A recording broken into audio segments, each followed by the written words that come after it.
अच्छा, मशरिक़ वस्ता को मैं अब कतर के ऊपर जब हमला हुआ, दुनिया के महफूज तरीन मुल्क पर जब हमला हुआ, तो फिर अरब ममालिक को अपनी सलामती खतरे में नजर आई।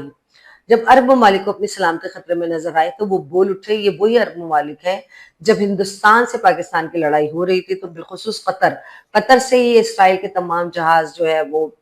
हिंदुस्तान पहुंच रहे थे। और दुबई, मुत्तहदा अरब इमारात और कतर ने दो टोक और वाज़ेह अल्फाज में पाकिस्तान को मुतनब्बे किया था कि आप जंग खत्म कर दें, और है ना, आप इसका मुतहम्मिल नहीं हो सकते। लेकिन पाकिस्तान ने कहा था,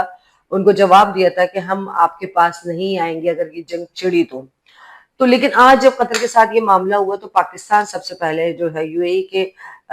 वजीर आजम जो है वो पहुंचे कतर, और उसके बाद जो है पाकिस्तान के वजीर आजम कतर पहुंचे, और उन्होंने कतर से अपने इजहार यकजहती का इजहार किया। अच्छा, सबसे अहम तरीन बात यह है कि इस वक्त जितने भी दुनिया के मुस्लिम ममालिक हैं वो पाकिस्तान की डिफेंस की सलाहियतों को मानते हुए, सिर्फ मुस्लिम ममालिक नहीं, दुनिया के और भी दीगर ममालिक हालिया जंग के बाद से पाकिस्तान की दिफाई सलाहियतों को मानने लगे हैं। तो अब तमाम दुनिया के जितने भी मुस्लिम ममालिक हैं उनकी नज़र जो है वो पाकिस्तान की जानिब है, और पाकिस्तान जो है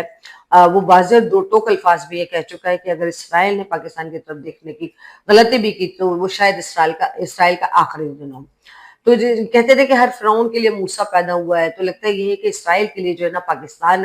है, और पाकिस्तान ही जो है वो इसराइल को नेस्तो नाबूद करेगा अगर इसराइल ने कभी भी गलती से भी ये कोशिश कर ली